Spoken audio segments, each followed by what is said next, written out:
Habuz ligei yoinim. Tfila, tzedaka, tous ensemble. Et Torah, notre remède. Et bonne chez le lame. Pourquoi remettre pour demain ce que tu peux faire aujourd'hui? On a besoin déjà de la délivrance aujourd'hui. Parlant de délivrance, bien sûr, ceci vient avec le Beth Amikdash. Et étant donné que nous sommes dans cette période que je vais m'appeler Chol HaMoed Ben HaMetzarim, comme on a mentionné que le rabbi insiste que c'est un moment durant lequel on doit étudier les sujets du Beth Amikdash comme Dieu demande au prophète Yecheskel. Alors, prenons un petit tour des entrées du Beth Amikdash.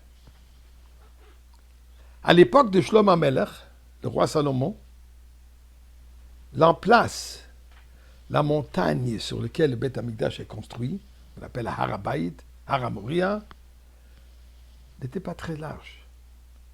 Avait 500 coudées, sur 500 coudées, environ 1000 pieds carrés. À ce moment, elle avait 5 points d'entrée. Plus tard, on a ajouté d'autres portes.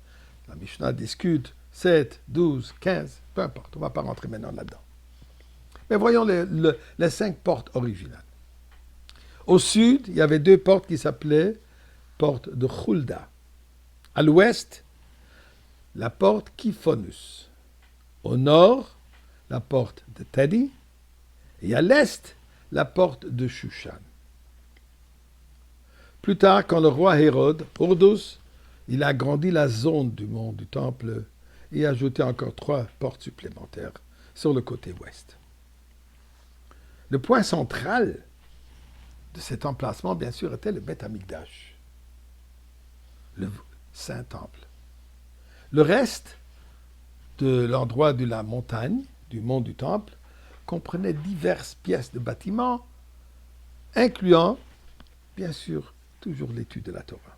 Il y avait un endroit, il y avait un Beth Midrash, il y avait un endroit de l'étude de la Torah où ils étudiaient le Talmud, la Torah et tout ce qui venait là, la et ainsi de suite. Il y avait aussi un salon pour les fonctionnaires mineurs du temple.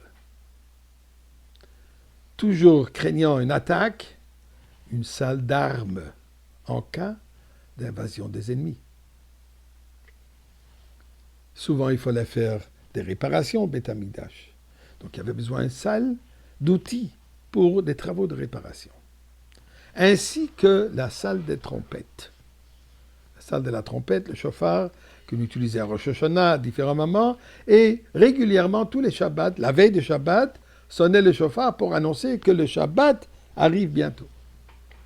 Voyons maintenant les raisons de ces 5 portes, pourquoi ils s'appelaient de cette manière. Alors, il y avait les 2 portes de Hulda. Hulda, ça c'était les 2 portes principales d'accès au bon temple. L'un servait pour entrer et l'autre pour sortir. Hulda était une prophétesse.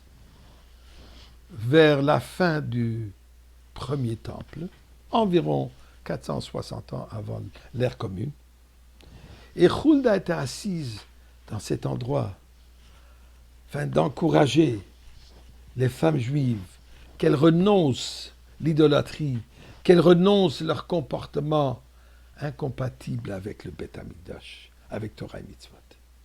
Et pour cela,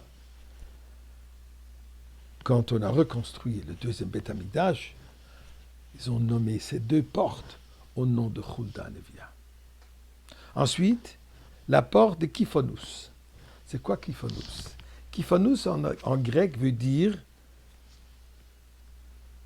un jardin de roses. Pourquoi? Puisque cette porte mène à travers un tunnel qui amène au sommet du mont du Temple. Et là, près de l'extérieur de cette porte se trouvait un magnifique jardin avec de nombreuses espèces de roses. Et ces roses, elles étaient utilisées dans la composition de l'encens du Beth Amikdash pour l'offrande des Ketoret. Donc, le nom de Kifonus. Tadi, toutes les portes du temple avaient la même conception rectangulaire. Sauf une porte. La porte de Tadi, elle était faite un peu comme un triangle. Et ceci était plus haut que les autres portes. Tadi, en grec, veut dire haut finalement la porte de Shushan. Eh bien, la porte de Shushan, on se souvient de l'histoire de Purim. Darius, fils d'Achashverosh, élevé par Esther, et d'autres disent que c'était son fils, d'autres disent que c'est juste, elle l'a élevé, lui, il a permis à qu'on reconstruise le deuxième Beth Amikdash. Et par respect, par appréciation